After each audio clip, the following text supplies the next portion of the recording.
Well, staying with the city, I'm joined now in studio by Mayor Tim Short to talk all things Wichita Falls. Thank you so much for joining us this evening. Thank you for having me. I appreciate it. Of course. Well, we got to talk the big news here, the Psych Center news. Oh, okay. You know, a lot has been said about that. So talk about your reaction and what you're feeling and anticipating with the potential of a new stadium and a new shopping facility. Well, it's a huge project for Wichita Falls, and we've been probably working on this a little over a year now in the background, investigating and seeing how this could possibly work for Wichita Falls. So the mall is, there's nothing left that can be done with that. So it's past revitalization stage, it's past being able to do anything with it. There are 1,800 abandoned malls right now. Right. And before this was 1,801, we decided that the city needed to take bold action. The reason that the city needs to do this is so that we can be in control of the ultimate master developer, because we don't want somebody to buy it and put in a flea market and a couple of Dollar General stores, you know, on each end. So this way we can help control our own destiny. Make sure that this is a retail destination, make sure there's restaurants there. There will be, the vision is for condos, for MSU, for student housing, other apartments. This is 60 of the best acres in Wichita Falls, along with a stadium.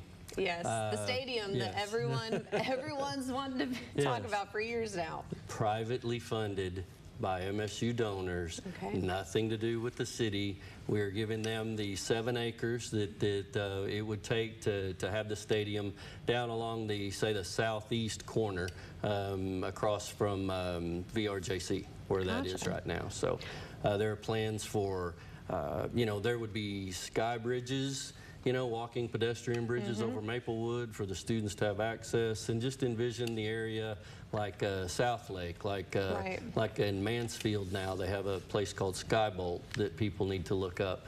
And maybe Plano, the Shops at Legacy. They did exactly the same thing with the stadium, and it gives also park space. Right. There's places there for, we want people to go, tailgate, shop, eat, hang out in the park and be able to do that 7 days a week, not just on game day. Now you mentioned controlling maybe the narrative of the shops and the businesses that would come forward and participate and be a part of this new generation of Wichita Falls.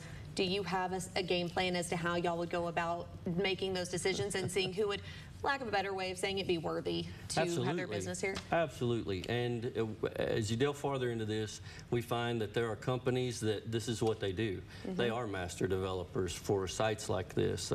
We have engaged in interviews with 5 different master developers. We had 11 at one point. We narrowed it down to 5, and we're trying to make that final choice. We get to see what they've already done. We're not the experiment. We get to see what they've already done, the shops, the stores, the shopping, the places that they attract and have put in other places and want to be here. It's a good thing you had a year to plan this all out and look into it. Absolutely. We are moving at a completely unsustainable pace. And we will sleep when we're dead. But we love this city, and this is something that we are going to, it's bold, and it's something that we're going to take care of. That's great. Great to hear. And we can't wait to see what comes of that in the future, as well as all the developments are made. Talk about something that's coming up soon. What can you tell us about the council meeting next Thursday? Anything you can, you know, anything you can share? Yeah, I was like, anything else? Anything more? No, it is a public meeting. We're getting a lot of public input, but we would certainly encourage public input, both for and against, that we're hearing, to show up in person, be there 2:30 Thursday. It's the regular time for that economic development meeting is 2:30 that Thursday every month. So that's where the time and the date came from, and the 4A, 4B, and the City Council will have their special meeting that day for the first time in history. Those 3 boards will meet at the same time and actually vote. So, but we would love to hear from the citizens on both sides, and hope they show up, because we can't have all the good ideas, right? Yeah. Hey, it takes a community, it takes a village, right? That's what they say. And we encourage that. So. Absolutely. Anything else you'd like for everyone to know? Anything coming up soon that we can get excited about? No, just the start of school. So be ready for the kiddos. Watch out. I'm married to a teacher, so be careful in the school zones, and get ready to support your schools this year. Well, I know everyone's looking forward to a new year. So thank you so much for joining us. We so appreciate your time.